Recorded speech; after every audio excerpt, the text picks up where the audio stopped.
Welcome to this very special Movember webinar that's going to be centred around the topic of men's mental health and of course the fitness industry. Now, before we get started, I'd like to acknowledge the traditional custodians of all of the lands on which we meet today. And I would like to pay our respects to their elders past, present and future. My name is Tennille and I'm Fitness Australia's dedicated workplace wellbeing clinician / consultant, and I'm going to be hosting today.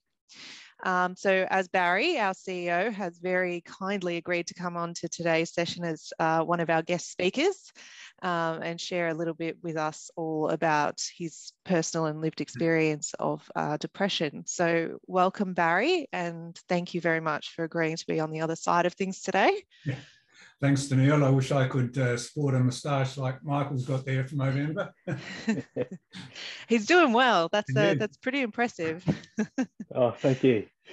And yep, as you, this is Michael, guys. So Michael Murphy, and Michael has had his own battles with mental health, and working out has been a staple of his own life when it comes to self-care.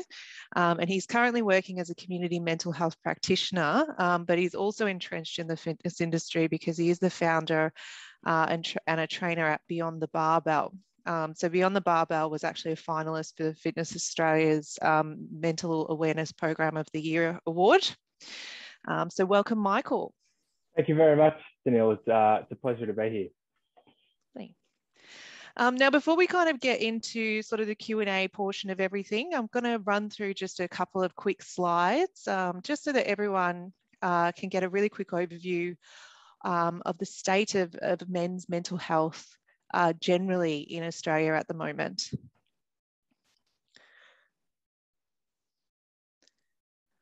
Okay, so the following statistics are the latest results from a study, the 10 to Men Australian longitudinal study on male health. And this is from a chapter on men's mental health. So the study was commissioned by the Department of Health and the Australian Institute of Family Studies.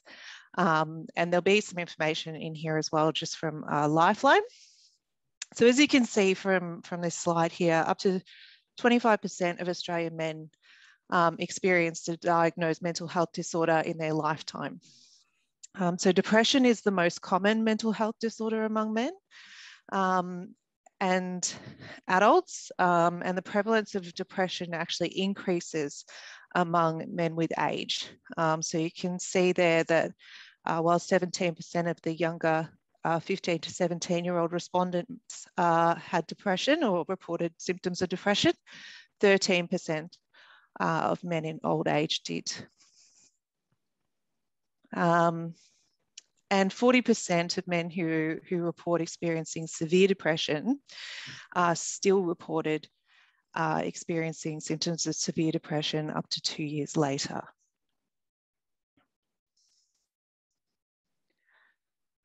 We really can't discuss this topic without touching on the topic of suicide.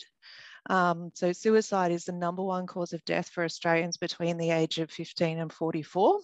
9 Australians die every day because of suicide, and 75% of those individuals, or approximately 7 out of the 9, are men, male. And for each of the lives lost to suicide, it's estimated that the impacts are felt by up to 135 people. So including family members, work colleagues, friends, and the first responders. So it does really have a huge ripple effect throughout people's communities.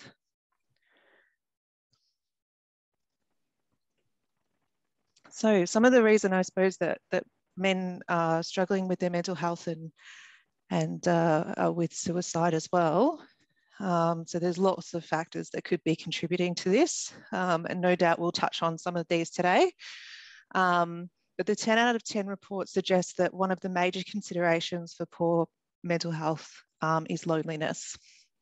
So loneliness was significantly associated with the experience of depression and suicidality among Australian men. 4% of Australian men reported that they didn't have a single close friend. So to kind of give you a figure for that, that's about 200,000 people. And around a quarter of men are reported that they never or almost never had someone to share their private worries and fears with.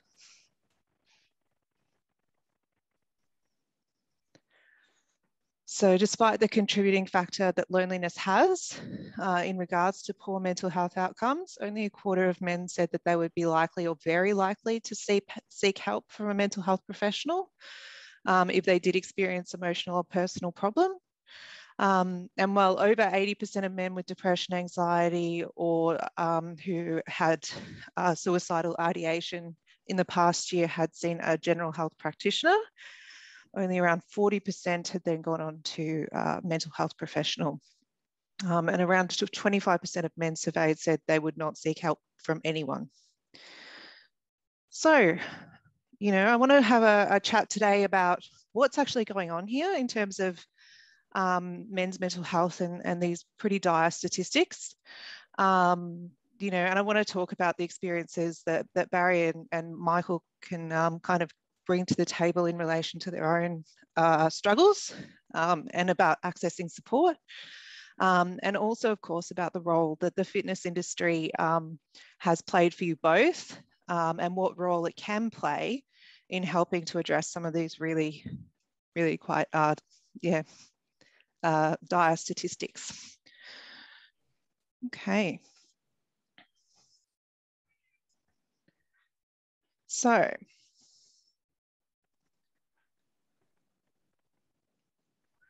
sorry guys. So, Barry, do you maybe want to start, and could you tell us a little bit about your personal experiences with mental health and just give us a bit of a background? Yeah, happy to do that, Neil. And I think it might be worth adding to people that are watching or listening to this webinar that if they have any Q&A, put them in the Q&A box, not the chat box. Otherwise, we're going to be trying to sort things out. Also, I'm happy to talk about my own experiences in this situation, but I don't think anyone is actually an expert in mental health. I mean, obviously, people that have been trained, psychologists and psychiatrists maybe, but I don't think anyone that's speaking. Well, I certainly can't claim to be an expert. All I can share is my experiences. And, you know, they vary across a whole lot of things. So I'll just sort of make a couple of comments, I guess. I first realised I was suffering from mental health issues probably about 25 years ago.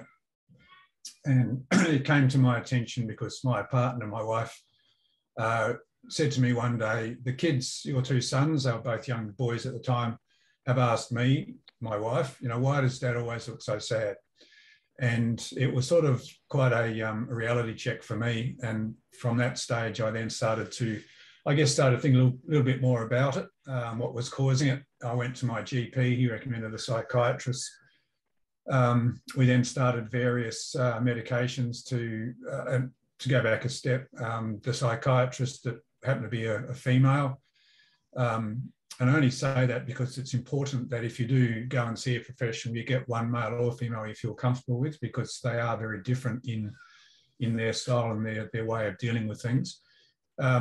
So she sort of said to me, well, yes, put me through these various tests, interviews and so on, and said, look, you know, you clearly are suffering from depression. You have been for some time. You've been managing it and I guess pushing it backwards or pushing it under the surface successfully for most of your life. And we started a series of different medications to try and work which one would work for me. And probably I was on medication after that for probably about another 12 or so years. Looking back now, I realise that I've experienced depression from probably about the age of 13 or 14. So now being 69 years of age, that's a fair chunk of my life. And looking back now, you can actually identify events, situations, whatever that actually do cause that for you.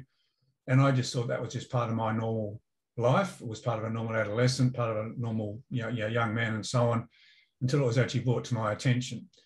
I also realised now that the reason I started surfing back at the same time as a 13-year-old was very much because I found in the water, being in the ocean, very much a calming, a place that I could be by myself. I wasn't being judged by anybody.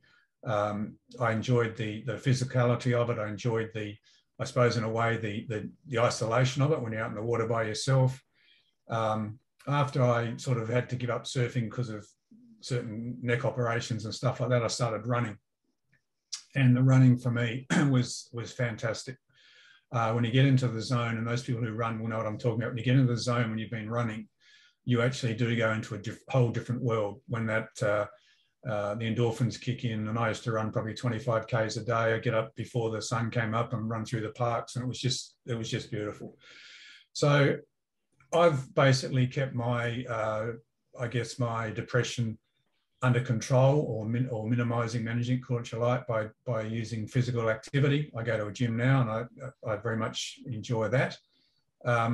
I still have situations, and I've had a couple in the last 6 months, which have really, I guess, thrown me a little bit in terms of these are personal events in my life, which have really sort of put me back a little bit, and that hasn't helped with COVID, and also having to deal with staff that aren't coping with COVID as well and stuff like that. But I guess having now experienced it for some time, depression that is on and off for over 50 years, I can identify what I need to do to bring it under control. The other thing, I guess, which I would add for the benefit of people that are watching this, the suicide rate in young men in Australia is atrocious, but that rate actually is not the full picture. I know from personal experience, friends who have suicided, but it's been a single car accident. And they have done that because they wanted to make sure there was sufficient insurance for their families and so on and stuff like that. So a lot of suicides actually go unrecorded. We don't talk about suicide enough here. It really strikes me as strange when you see a high profile person who clearly has suicided, and there's a story about it in the media, but they don't even use the word suicide. It's right at the end of the story. They'll say, if this story causes you some issues, contact Lifeline. Then it becomes patently clear what's going on. So there's a very clear reluctance to talk about suicide in our community, which I find really quite strange, particularly given the impact of it. I started my working career as a teacher. I had 2 students who suicided at 2 different schools. I might add, not because of my teaching. They weren't actually in my class, but they were in the school. And my mother also suicided when she was about 80 years of age. Now, I raise that because depression, suicide, from what I've read, and again, I'm not an expert on this, does have some hereditary connotations in it. So I guess that makes me even more aware of monitoring my well-being and so on. So look, it's I'll probably stop there to you and let Michael have a go, and we can come back to some issues that may come up later on. But I'm really pleased to be part of this conversation. And I would really encourage any man out there to, we just have to talk about this, guys, and we have to find someone comfortable to talk with. It's not a sign of weakness. It's not a sign of failure. It's a sign of strength, I actually believe, to be able to acknowledge you're having some issues and talk them through, seek help, and do it as soon as you can. And thank you, Barry, and thank you so much for your candidness on this issue. Now, Michael, we're focusing sort of very much on men's mental health today, because of Movember. Do you see, I suppose, in your work as a community, as a mental health community clinician, and also in your work with Beyond the Barbell, what do you think are kind of some of the key differences regarding men and women and how they talk about and manage their mental health? It's a good question, Tina, and I think it is getting a little bit closer, but men tend to push their mental health down, push their feelings, as a lot of men find it a sign of weakness to say that I have mental health issues, I've got depression, as well as having that thought of that they can fix it themselves. I know myself, for a long time it was, I'm a man, I can deal with this myself, I don't need help. And not having those networks of men to be able to, like, I know women have their social groups, which they feel comfortable talking to. They'll go out for coffee and they'll explain, you know, how they're feeling, what's happening at home, you know, if the baby's upset. Men go out, they'll have a beer, they'll talk about the footy, or they'll talk about, you know, cars, or whatever it is. So men don't feel comfortable in that social environment talking about their mental health, and they see it as a sign of weakness. So they won't go see a professional because they don't want to be seen as weak. Mm. And was that for you, Michael, because you've had some struggles with mental health yourself, was that your experience as well? 100%. For years, I suppressed it all. For a long time, I just thought that's the way it was. I thought everyone felt the same way. You know, everyone had their downs. And then when I was diagnosed with depression, even then I didn't believe it. You know, it was always, oh, it'll get better. You know, once I do this, it'll get better. I'll fix it. And it's the same in the social group. It's different now, definitely in our social group, but back then there was no way I'd ever tell any of my friends or family that I was feeling down, I was feeling sad, or that I had a cry last night for no reason. And that was just because I didn't want to be seen as weak. I didn't want to be made fun of. And I just thought I could fix it myself. Mm. And how did that change for you, or did it change? A big thing that helped me was my wife, my now wife, who she normalized it for me, and kind of explained that, you know, that it is something that a lot of people suffer through. And the biggest thing, and I'm sure we'll touch on it later through my organisation Beyond the Barbell, I encourage people to talk. And I thought, for me to encourage people to talk, I need to talk. So at one of our events, it was 50 odd people there. I got up and told my story. It was one of the hardest things I've ever done. And afterwards, it was just so liberating, like this weight off my shoulders. So many people came up to me and were like, I never knew you felt that way. I wish I knew so I could have helped. You know, I've had similar feelings. So actually being able to share my story and get it out there. And now that my friends know, it's a common topic at conversation, at social gatherings. You know, how's your mental health? How are you feeling? And that's not just for me, but just for everyone at the table. It's not a taboo subject to say, how are you feeling? No, honestly, tell me how you're feeling. So yeah, being vulnerable and sharing and actually admitting that, you know, there's something wrong here, and get the help that I could. And it sounds as though you've got like the help of your friends now as well, in the sense that that sort of taboo has sort of been shifted for you guys, and you've got the support of one another. Yeah. Yeah, definitely. It's again, for a long time, it's kind of like you need that first person to make, you know, to start the conversation. And then, as I said, it was just kind of like a domino effect. Everyone was happy to share, you know, how they were feeling, whether, you know, it doesn't have to be, I've had depression for 10 years. It could just be, I'm stressed at work at the moment. You know, COVID is really stressing me out. And this is how I'm feeling, and I'm, you know, anxious about it. And then we can talk about it. That peer-to-peer support, it's very underrated in the mental health space. And it's something that a lot of us do have access to. Now, guys, do you think, I suppose, you know, these days, do you think that there are different kinds of pressures or different kind of pressure points for men in the modern world that potentially previous generations didn't have to face? And Tennealle, at the risk of being what shall I say, crucified on social media here, I actually think there are some different pressures. Just listening to Michael talk, I've got two sons, both in their young 30s, and I'm really, really pleased that that generation coming through is much more comfortable talking about their mental well-being than my generation. And it's sad that we couldn't do it. my generation, but I'm so pleased that my sons can do it. And I talk to my sons fairly regularly, obviously, because I'm conscious of, you know, what I was saying before about the hereditary part of it as well, to make sure that they are going okay as well. But I think talking to them and just watching, and I'm going to sound like a real old fart now, but I'm going to do it anyway. I think the pressures on men these days are actually quite different.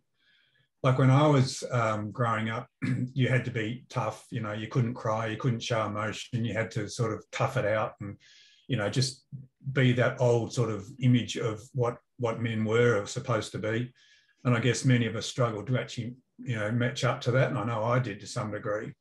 But these days, I think the pressure is a little bit different in that, and part of it comes from feminism. And I actually very much believe in feminism. I think, you know, females have had the wrong end of the stick for centuries, and it's about time they caught up.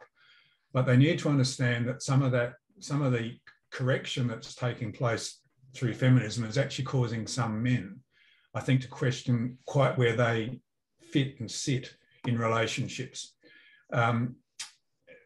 Because, you know, some, quite correctly, females want to be treated as equals, but also some females like to have men being courteous and chivalrous and stuff like that. So there's a little bit of a disconnect there. And I'm hoping that in a short time we can find the balance where everyone is actually comfortable in their own skin and comfortable in their relationships.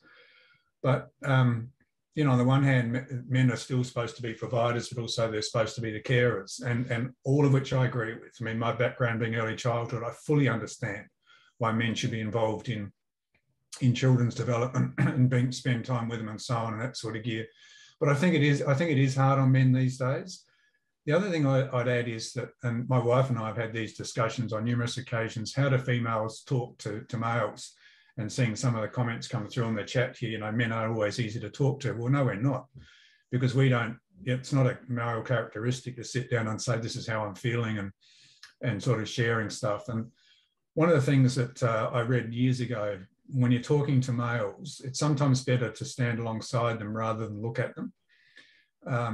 And to give you an example, if you have an adolescent son and you are doing the dishes together as the mother, talk to them when you're facing the kitchen wall, you're looking outdoors or something like that, or you can talk to them when you're out in the water, both sitting on surfboards, or you can, you know, but it's very hard for a man to sit down and look another man in the eyes and actually ask some of the questions, because we are still, I think, a bit reluctant to show our emotions. You've got to feel very, very comfortable and safe as a male to cry in an environment which is not your partner and that sort of gear. And, you know, sometimes it's very hard for a father to cry in front of their kids, because that's not what dads are supposed to do, even though it's what we should be doing.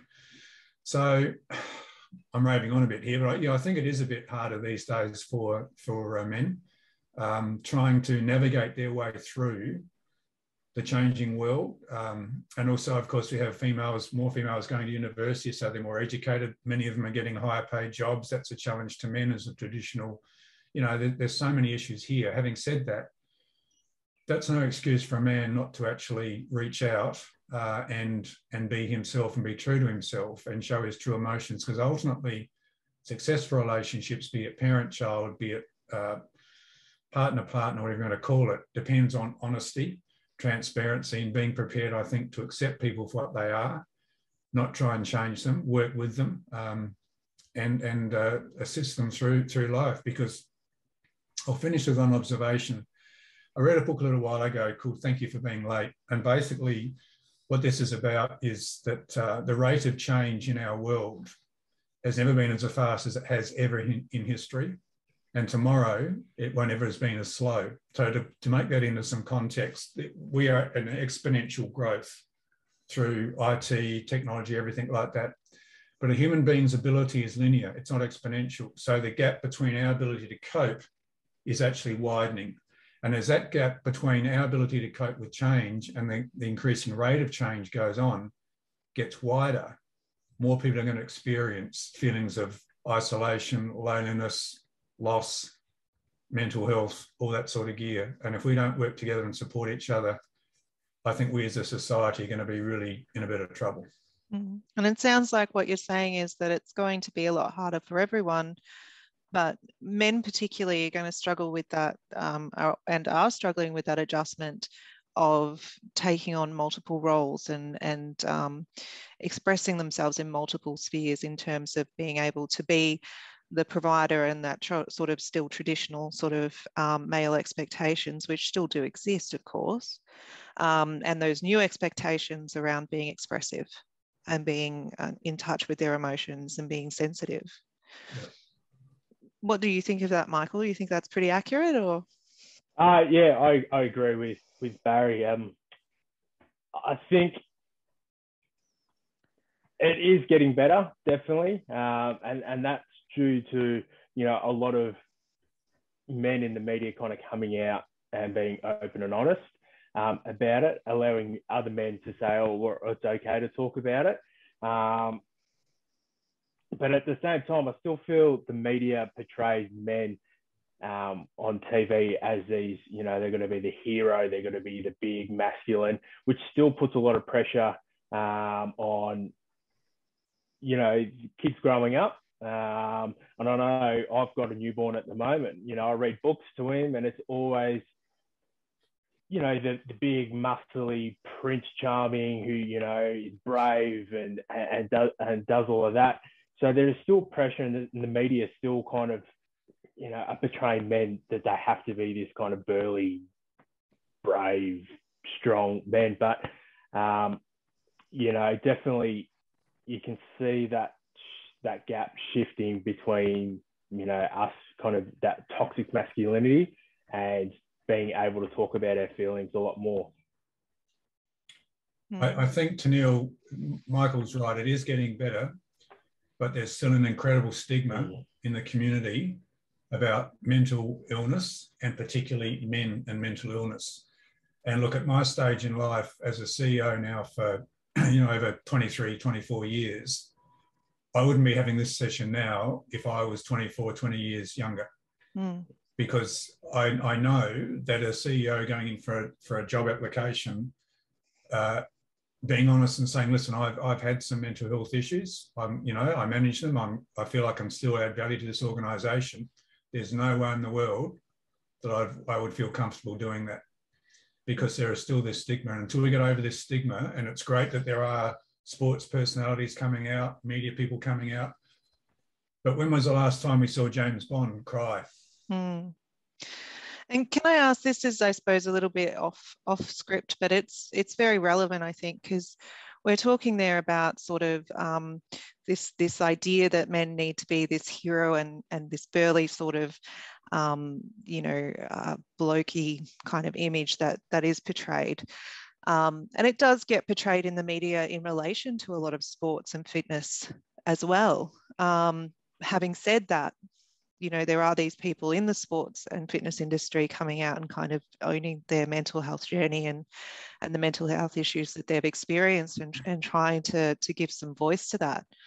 What do you guys think in terms of the fitness industry and the sports, I suppose, you know, active sort of landscape in relation to how it deals with men and mental health? I think... You go first, Michael.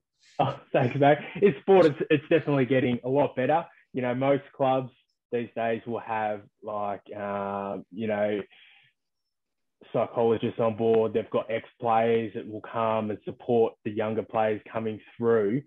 It's interesting, when we started Beyond the Barbell, I did get a few comments that they thought that, you know, pairing mental health and this kind of gym environment where all this testosterone is, and it's, you know, guys coming in, you know, meatheads coming in and pushing weights, and, you know, people aren't going to want to talk about their mental health in that environment. So that stigma is still there, that, you know, sports people and gym people in the fitness, you're tough. You know, you can't show weakness. So it is definitely getting better. There's definitely supports getting put in place. People are starting to identify it a lot more. Like, obviously, Fitness Australia have, you know, because, you know, they've got you on board, Tenniel.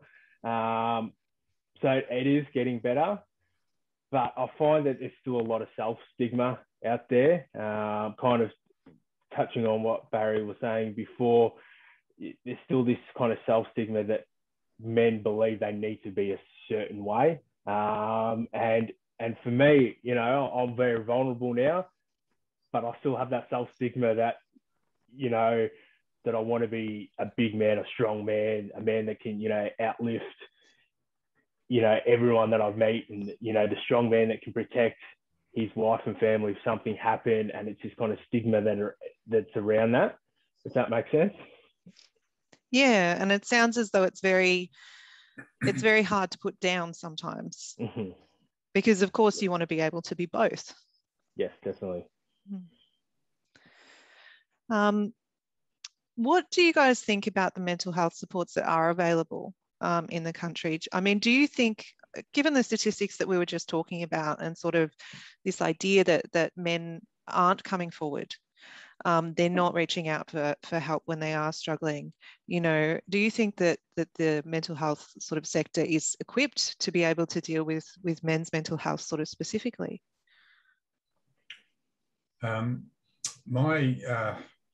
People have heard me say this a few times, I guess, to Neil, but it concerns me that the government at all levels is pouring billions of dollars into mental health, mental health support services. But the trouble is it's addressing the problem once it's become a problem rather than beforehand.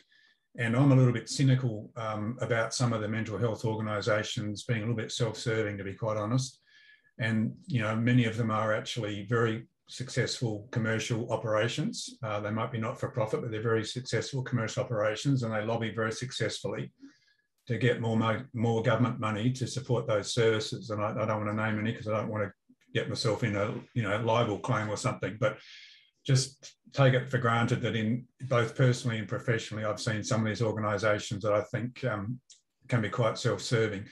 It just strikes me as really missing the point that the government spending on all health basically is on a downward trajectory on a preventative basis, but on a rehab basis, it's on the reverse. And we know that it saves the government money by addressing these issues before they become a problem.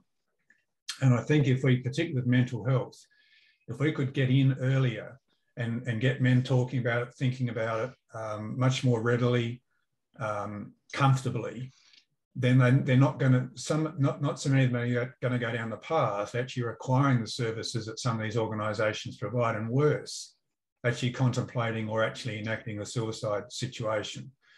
So the services that are there, I think, are probably doing a reasonable job, but I really wish the government would turn it around or add additional funding for preventative stuff. And this is where exercise in all its modalities, including in a gym, has got a key role to play. And I believe that mental health first aid should be a mandatory course for all personal trainers. I don't think it should be optional at all, because for men particularly, it's an opportunity where men will actually talk to other men.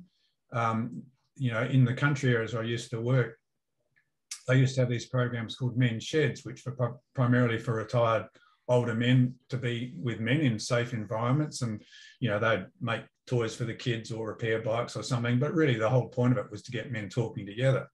And I think that's where a gym can play a really important role. And I don't mean standing alongside each other comparing six packs. It's actually a bit more than that, because physical fitness nowadays, and I hope our centres, and I hope the people watching and listening to this understand that it's not about looking good, it's about feeling good. And feeling good is not just feeling good muscular, it's feeling good in the brain as well. The body is two-sided. You've got your physical side and your mental side. One can't work without the other being in tune as well.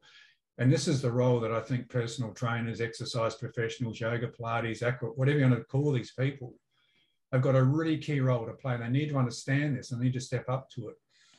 But they also need to understand, the worst thing would be if they actually make out that they're actually psychologists and start providing psychology lessons for their clients.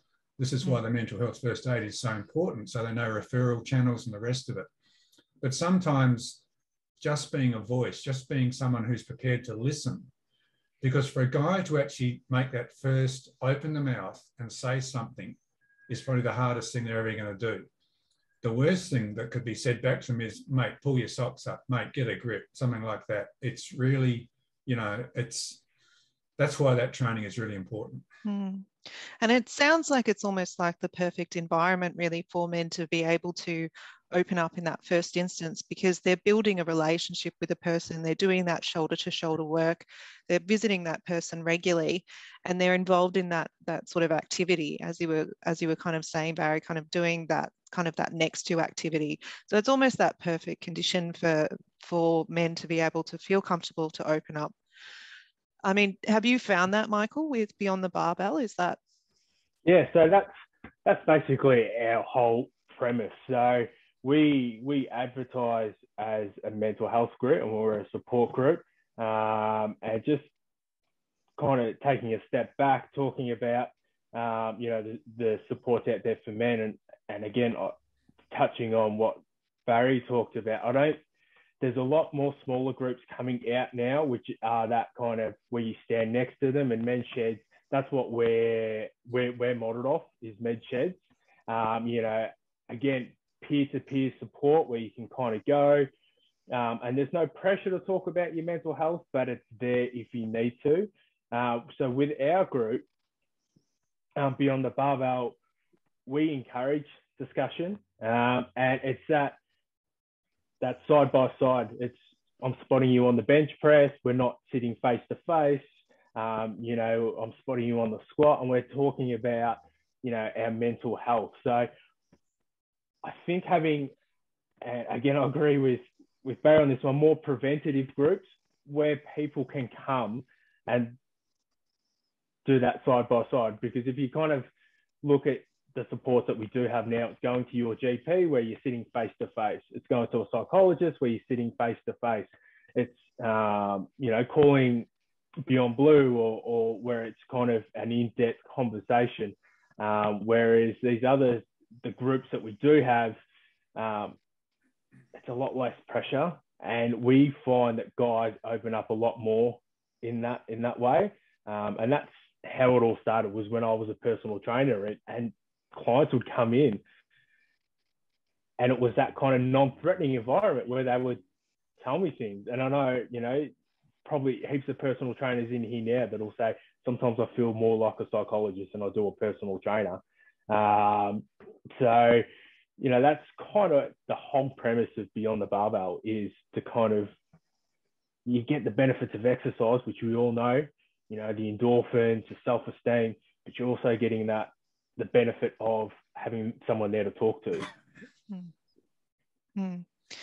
And it sounds like it's such a wonderful service to have, because it is in that kind of very early intervention, and it provides the guys and the people that are coming in with almost a social support to encourage them to be able to get further help if they need to, but also just to be able to be in an environment where it's just explicitly not prohibited to talk about your mental health, you know. And again, we do encourage it when we come in during the warm-up. Sometimes, like, we'll propose a question to the group. You know, today we want to think about things that you're grateful for, or, you know, just we want you to think about one stress that you've had this week, and then throughout the class, people talk to each other about, oh, you know, what are you grateful for? What have you been stressed this week? And then at the end, when we do a stretch, we come together, and for those people that want to share, they can share, which can be very liberating for some people. And if they don't want to share, they don't have to. But yeah, we really encourage it, and sometimes kind of, you know, nudge them towards talking about it. So yeah. So again, just for you both, you know, what practical steps, like, it sounds like exercise and fitness has been such a key thing for both of you in relation to your self-care. Are there any other practical steps that you would, you know, suggest that men try or you know, have a go at in relation to managing their mental health? Michael? I think first of all, is telling someone, being open and honest, and it can be a family member, a friend, and then going to a GP. A lot of people don't know about the mental health plan, and I'm happy to say I've had 3 or 4 of them. You go to the GP, they ask you a bunch of questions. It's kind of all graded, and then you are eligible for psychology sessions at a reduced rate. They refer you on. So, yeah, opening up to someone, letting someone, having that trusted person that you have, that when you are feeling down, you can send them a quick text, or if they know, they can check on you regularly, send you a text message, hey mate, how's it all going? And seeing your GP. That was probably the best thing I did, was to see a GP and kind of put a plan in place, with medication and with someone that's trained in mental health. Yeah, Tenille, I'd agree with Michael. I think going to see a GP is good, because GPs are non-judgmental. They can put you through a very simple test to assess your state of mind or sort of stuff at the time. I think the hardest thing to do is actually, and Michael just mentioned then, trust. I mean, if you can find someone, and ideally it's your partner or a good mate or whatever, that you can actually talk to, because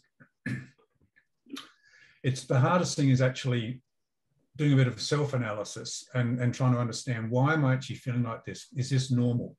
Because I think the mistake I made was thinking that what I was experiencing was actually normal, and it's not normal. And so I think just being prepared to open yourself up and be a little bit vulnerable. And yes, that doesn't come, that carries a risk with it. You could get destroyed if the person you're talking to actually comes back with the wrong response. But the hardest thing is actually to, I think, acknowledge that you are actually having some issues, some concerns, some difficulty coping with life. And then, as Michael said, you can get a mental health plan. The doctor can do that. If you've got private health, the doctor can also recommend you to a personal trainer or a gym, and you can tap into if you have extras benefits. Coincidentally, we just signed an agreement with Medibank Private last week, whereby personal trainers, Fitness Australia personal trainers, can be registered providers if their client comes with a referral, which is great. The hardest thing for male is just to sort of realise that you aren't superhuman, and to acknowledge that and start the conversation. And you'll find once the conversation starts, and I think Michael said this at the start of this session, it's a load off your mind, it's a load off your shoulders. And it's just so good. I can't recommend it enough. It's hard, but you really have to try and take that step for the sake of your own well-being, your partners and your family's well-being, your kids' well-being, and the rest of it. You really need to do that. It's one of the hardest things you'll do as a man, but you need to do it. And Barry, you said something there, that sometimes it is that feeling of risk sometimes when people are considering kind of reaching out to someone and saying that they're not coping. Michael, how would you respond? I suppose this is a big question that we often hear from people, is how would you respond if a client, for example, told you that they were struggling with their mental health? It is a tough one. And I've had it a lot. And at first, I don't know, I didn't know how to respond. But the thing is, you need to make them feel that, I guess, they're not alone for sharing, show your support. And sometimes these people kind of just need someone to hold space for them. And by that, I mean, just listen. You don't need to, a lot of us aren't trained psychologists, so we don't have the answers. So we just need to listen. A lot of the time, people just need someone to listen to. So usually if someone comes to me and, I'm struggling with this, I'm struggling with that, I'll ask them, tell me about it. Tell me more about it. When did they start to have it? And just sit back and just let them talk. Because you find, what I've found is when you start to try to think of follow-up questions, you stop listening to what they're saying. So just sit back, even if it's just for 2 minutes, and just agree and just go, I'm just going to listen. You just tell me, and let them know that they're not alone. Michael, that is just so true. I think we've all had situations where you start talking and people want to give you their answers before they're not listening to you. And I 100% agree. You just have to listen to them, be guided by what they're saying, and don't start offering them solutions. You know, it's and it's a hard one, you know. I think that for a lot of people, and I think particularly, you know, as we were talking about men, even when you're experiencing your own mental health concerns, you want to fix it. And so it sort of is an expression of care, but it's also not the right response in terms of that non-judgmental creating of space,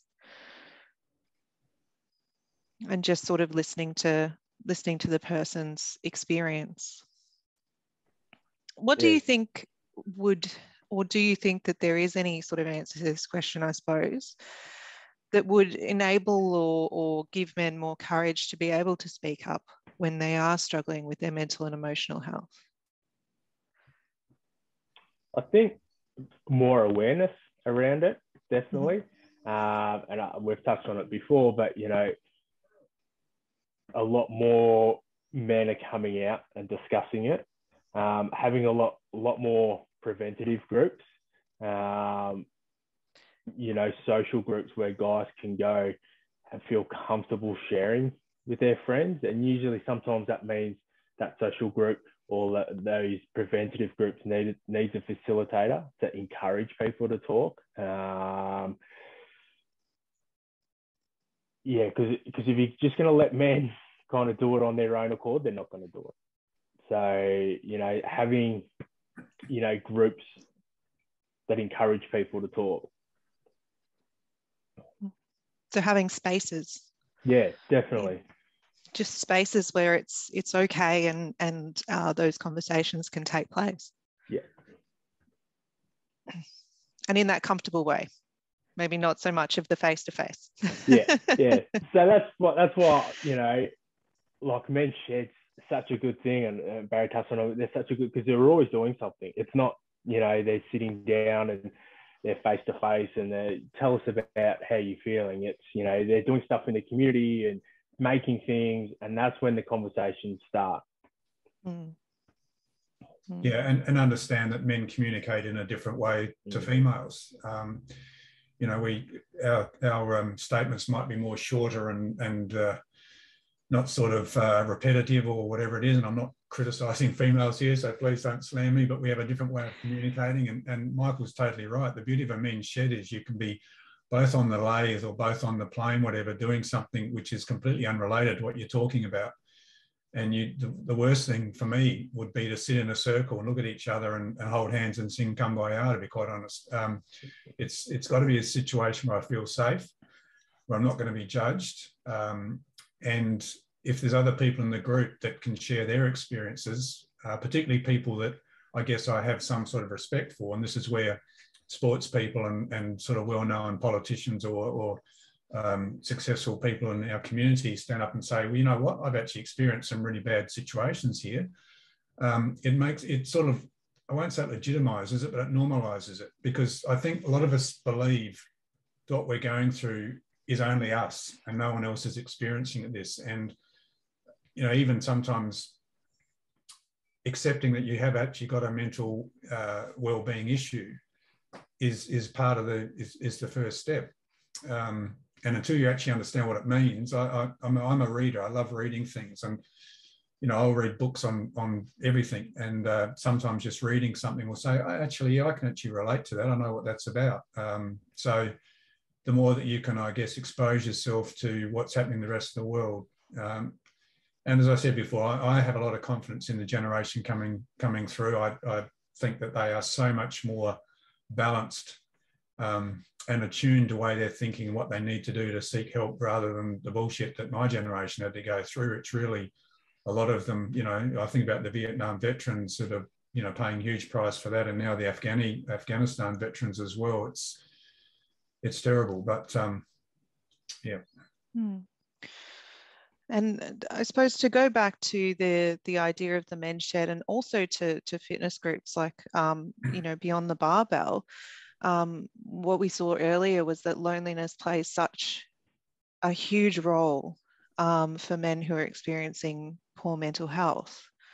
You know, and it sounds like those like the men's shed and potentially like the fitness community has a role to play in relation to building up these spaces where men are able to be social with one another, where it's explicitly okay to talk about your mental health, but also there are other activities that are going on.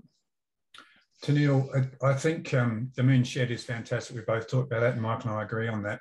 But I'd really encourage our profession, the personal trainer and the fitness profession, to actually try and actively reach out more to the older generation.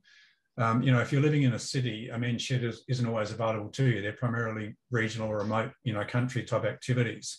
And, you know, I was reading something the other day which said that, you know, as men get older, they get more lonely, and there's a higher incidence of suicide as they get older in aged care homes and stuff like that. So the more that we can reach out and encourage that cohort to come into our facilities or get involved in boot camps out in the parks, wherever it is, that'd be a fantastic outcome and a fantastic, you know, sort of, I guess, strategy for our sector, because let's face it, our sector deals mainly with a younger cohort. The older men, the older men are the ones who really desperately need this sort of activity to get over that loneliness sort of situation, because, you know, loneliness is a very depressing situation, obviously, as well. What age cohort do you see mostly, Michael, beyond the barbell? Is it older or younger? We have a huge range. Probably between 24, around that 24, 25, up until, you know, we've had people in their 60s come. The most common cohort's probably that kind of mid-30s. And this goes back to the loneliness, is that around that age is when people are getting married, having kids, and they're getting a little bit older. So, you know, the sporting club that I used to play for, you know, I used to play social basketball, but since having a young baby and my body's getting older and I was getting a lot sorer from playing, a lot more injuries, I stopped doing that. So there was one night a week there that I was missing out on that social environment. So our main age group would be that kind of mid-30s, where people are starting to transition into, you know, parenthood, not playing sport anymore, not having that connection to the sporting club. But again, we're open to anyone. We cater, you know, the work ethic catered for, you know, if you're the fittest person on earth, or, you know, an older person that, you know, doesn't do as much as they used to. Yeah. And I think, you know, as Barry was saying, it's such an important thing for the older generation, you know, as they transition out of work and the social aspects that potentially offers them, but also as their body starts to change in terms of, you know, entering into old age. It's like getting that physical support from a trainer can be really incredibly empowering, but also that social connection. Now, guys, I've got a couple of questions here from our lovely audience. So we've got a couple of personal sort of stories in here, but I've got one here, Barry, for yourself, just asking whether or not you tried any other methods before medication.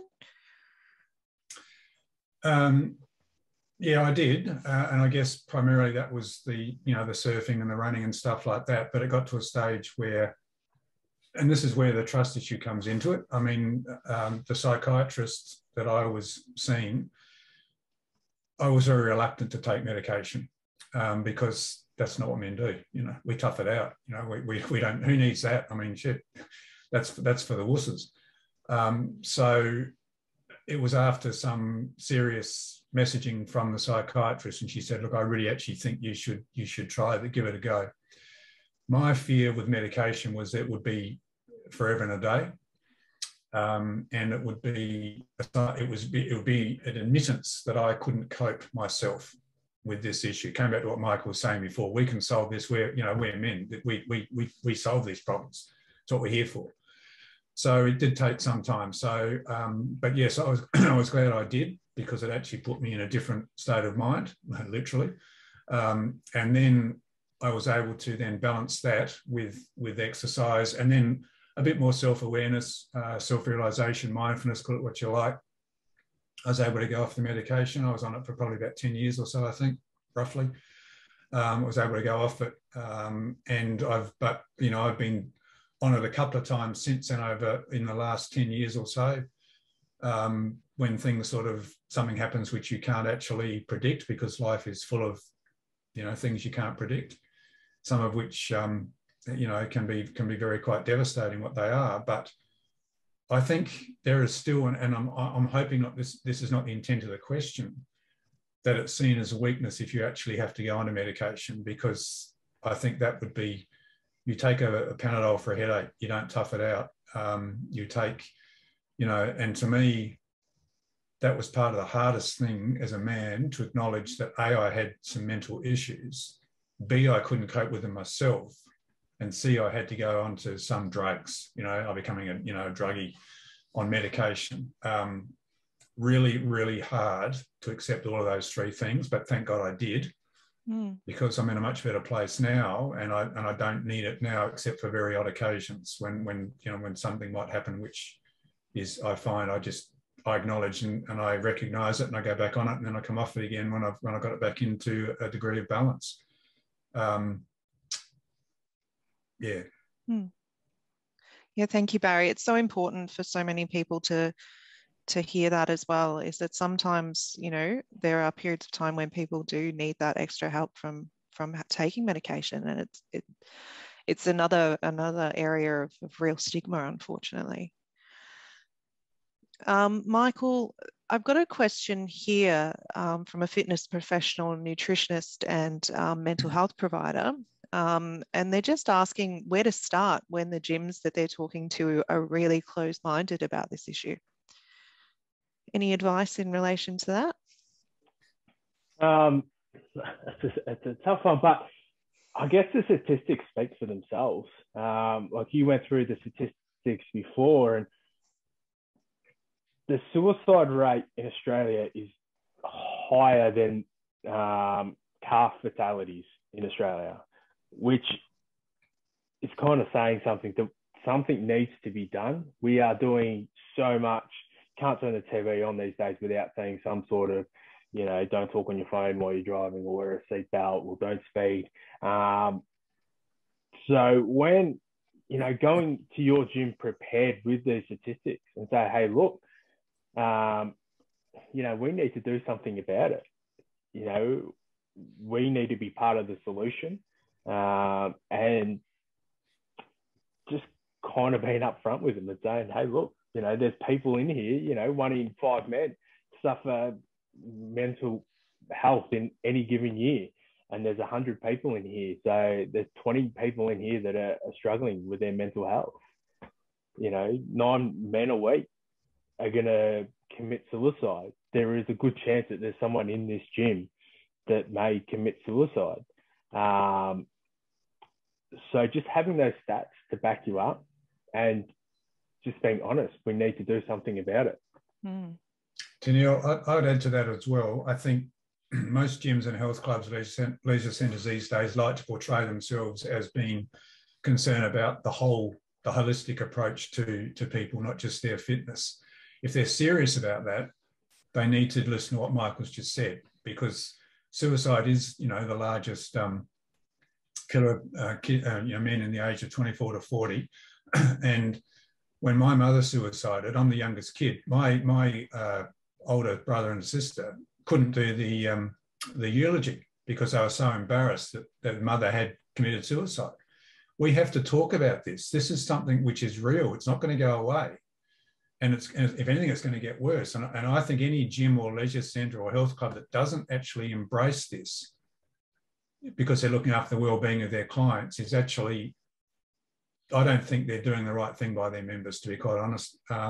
You know, I think, as Michael said, there's a very good chance that someone in that centre will either be impacted by or commit suicide. Mm. And that's the bottom line. So you have an obligation, I believe, to look after the people's well-being, mental and physical. Mm. And there's another great question here about introducing these types of PT classes or group classes so that the individuals don't feel stigmatized or targeted. Any thoughts? Yeah. It needs to be a safe space. That's number one. Like our sessions are kind of, you know, we encourage them to be a safe space. You know, welcoming. So the facilitator is very welcoming. It's, you know, when you walk in, you kind of do feel the love. And that radiates from the different members in our group, because when they came, they felt the love. And then when a new person comes, they know how helpful that is for a new person to come in. But also, we do a lot of kind of behind the scenes work, I guess. You know, it's a lot of back and forth when someone new wants to come along to our session. It's not just come along and they'll do it. Sometimes I'll go meet them one-on-one first and just discuss what we do. We try to be quite prevalent on social media, so new people get to see what it is, what we do. So it's not a huge question mark about when they come to their first session, which I knew was a big thing for me. I hated trying new things or new things that were going to put me out of my comfort zone. So, you know, being transparent with what you do for the new people to come in is a really, really big thing that we found that's helped for us. I'll give you a couple of examples also, Tennille. One of the gyms I was in Victoria, a member of, they had a group that did the Kokoda Trail to raise money for mental health programs and services in that local community. It was in country Victoria. And they ran the story, you know, throughout on the notice boards in the gym. Made a big deal about these guys who were doing this particular trek to raise funds. There's also quite a few of the franchise groups do actually run activities to raise awareness for mental health. I think SNAP were running one where you ran 8Ks or 9Ks on a treadmill to raise funds, and the 9K obviously represented the number of people that die of suicide.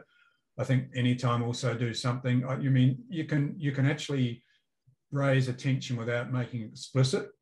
Look, I come back to what I said before. If the facility is going to be part of the community, then it needs to embrace everything that's taking part in that community. And there's, you know, you can run breakfast sessions, bring in some speakers before a workout session, all kinds of things. Just, you can bring it in softly, you can bring it in hard, whatever you like, but you can't ignore it. Okay. And guys, I think we've run out of time. We actually do have quite a few questions here though. You know, I want to be respectful for both of your time, because you've very generously given that up for us today. Would you like me to keep going through these, or we can potentially we can answer these sort of offline and send some answers through to these individuals or to the cohort of people who are on today a bit later? I'm easy, Tennille. I mean, this is a very important topic. It's not something you sort of truncate off just because we've got to go and, you know, do some paperwork or something. But I did see someone come through and said we should be doing a follow-up session or something. But anyway, I'm in your hands and Michael's hands. Okay. Well, if you guys are happy to keep going, I think some of these questions are really, really important. You know, we've got one here that asks, you know, both of you guys have mentioned the importance of your wives and your partners in relation to helping you to recognize the symptoms of your depression, but also in relation to encouraging you to get support. So, you know, is male support really key in this area as well, or does it matter, I suppose, in relation to who you're speaking to? Well, before I met my wife, my mum was my main support. Who she's suffered mental illness before, so she identified the signs in me relatively early. Sometimes it took me a while to kind of come out to my dad about my mental illness, and that's because of that stigma behind around, you know, that I want to be tough and masculine in front of my dad. But it's funny, since I've kind of shared with him, he is a lot more open now about his mental health. But it doesn't necessarily, you know, I just found it easier. My wife and my mum, I didn't go to them, they came to me. So they were the ones that encouraged me to go see someone. They were the ones that encouraged me to discuss more. So you could argue that I found it easier to talk to the females in my life about it. And I guess it does come back to that stigma, that toxic masculinity, that I didn't want other men to judge me. But now I have a handful of friends, male friends, that I'll text them straight away. Hey, are you free? And usually it is, are you free for a workout tonight? I'm just struggling a bit. And they'll do the same for me. Yeah, I'd support Michael. I think a partner or a good friend is the ideal person. Michael's lucky he could talk to his parents about it. My mother denied that she had any mental issues until when we could see it as the kids. But when we saw saw her medical records after she did commit suicide, you know, the doctors had prescribed neurosis, so it was quite clear what was going on there. I couldn't talk to my father about my mental health because, you know, my generation and his generation, he was an army officer, and it's not something you do. You just don't talk about that. Whereas I'm really quite happy I can talk to my two sons about it quite freely and openly, which is great. But a critical friend, ideally a partner or a really good mate, is I think very important. Yeah. So it's sort of the really need for both, from what you guys are saying, is both having the support of your partners, but being able to have a conversation with some of your male friends as well. Yeah. What do you think is the main difference between men and women when it comes to communicating about the mental health struggles? I think we've probably covered off on this a little bit, Tennille, and the first thing is that, you know, as Michael has alluded to as well, it's not something that men traditionally have done. It's a sign of weakness. It's a sign of inability to cope with, you know, being a man in today's world and so on. But that is being broken down now, thank goodness, with a new generation. Men don't traditionally talk about their feelings anyway. It's not something which we're brought up to do. Well, not my generation anyway. It's all part of, you know, boys don't cry and man up and all this sort of carry on that when I was being brought up. Thank God that's also stopped, I hope. But it's just not something we do, I think, as a gender. It's not easy sometimes to talk about your emotions and your feelings, particularly in a group you may not feel safe with, where it seems to me, to some degree, it's almost a badge of pride with females sometimes to be able to do that. And maybe it's because it's the way they're brought up. That would just be my experiences. And this has been a couple of people have asked a question similar to this. So how much of an issue or risk is exercise addiction alongside of mental health disorders? So talking, I suppose, about, you know, when exercise actually becomes a problem in disordered eating, or, you know, the only coping mechanism that a person has, that they may lean into far too much. And, you know, what risk factors should exercise professionals be looking for in relation to these additional issues? I think Michael's best qualified to answer that one. I was kind of hoping you take it, Barry, but again, you know, I'm not a professional, so, you know, I might not be the best person to answer this, but from experience, and I have shared this before, I actually, from a negative point of view, exercise was a negative thing for me for a long time. I used it, and this might sound crazy, but I used it for self-harm. I used to absolutely drill myself in the gym as a way of kind of trying to find some feeling, getting that feeling of feeling alive, and that kind of had a negative response, because again, going through the principles of training, overtraining, and what happens there, fatigue. I was losing a lot of weight. I was irritable. I wasn't seeing results in the gym.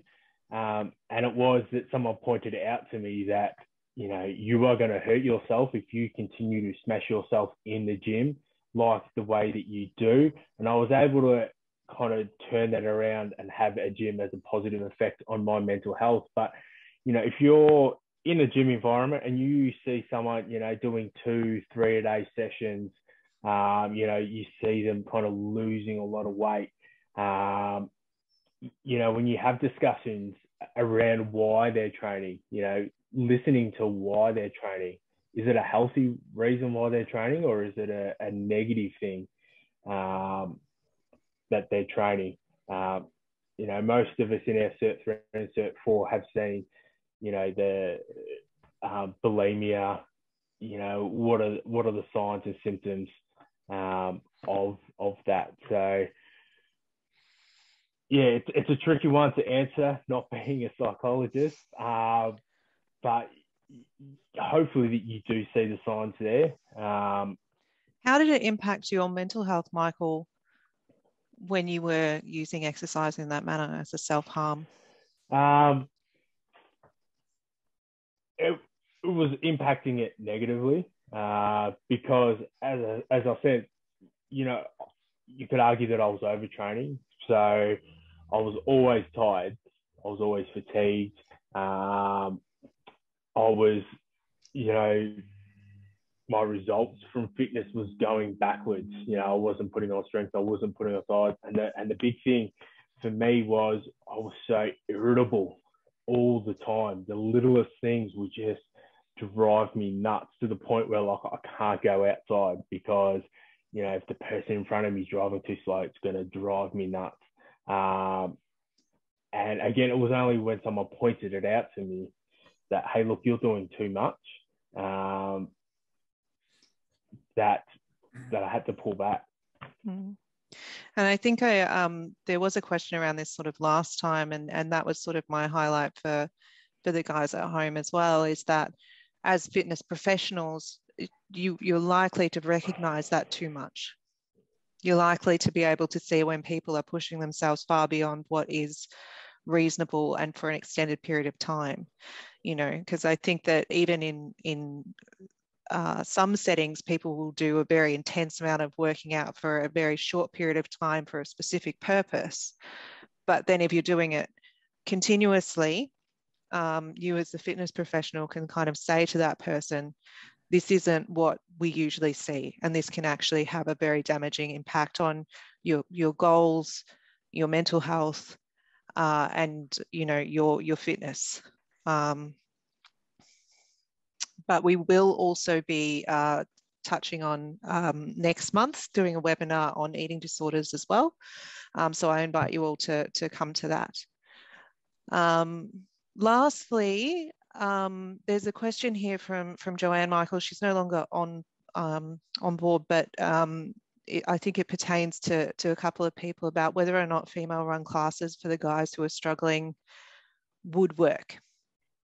Do you have female trainers that run classes at Beyond the Barbell? I know that you do both men and women for Beyond the Barbell. So at the moment, no, we don't, but it is something that we are looking into. So we do have our men only classes that we run, and then we do kind of run a co-sex class. And all our events, we encourage the women in our lives to come along. We touched on it before, that they play such an important role. And it's good for them to kind of get an insight and the education around the men's mentality. I don't know, I've seen some of the comments come up here from mothers and women saying that they didn't realise that, that's how men thought and how tough it was for men. So, but having a women's only class, I know I've had a few people reach out to say that they would love to have like an environment like this for the female. So I definitely think it can work. And sometimes having just, male only or female only, they do feel a little bit more comfortable to express how they're feeling. They're not going to get judged. Mm. You also have a potential hire here, Michael, someone who's asking how to get involved in Beyond the Barbell as a trainer.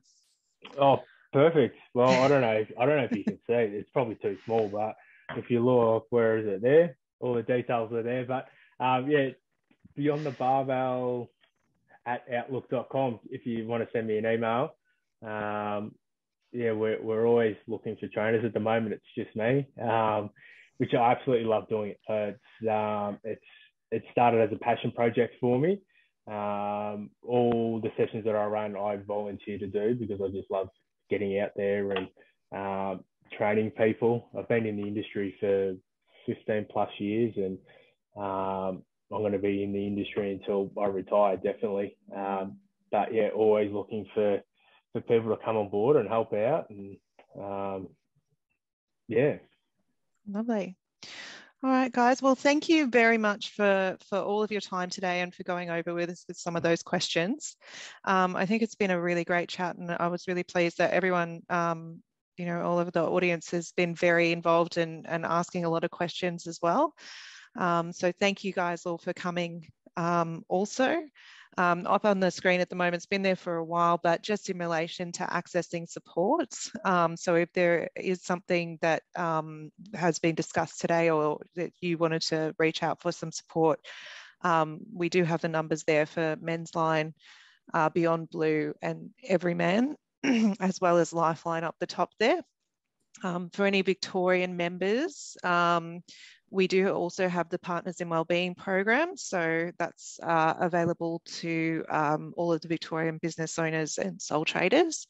So you're able to reach out to either the 1300 number, which is available from 9 a.m. to 10 p.m. Monday to Friday and Saturday and Sunday as well. Or you're able to reach out directly to myself as well. So my phone number and email address are up on this slide. Okay, but that's it from us today. So thanks for sticking with us for that little bit of extra time. And I really hope that everyone has gotten something valuable out of today. I sure know that I have. Thanks again, guys. Thanks, Neil. Thanks, Michael. Thank you, guys.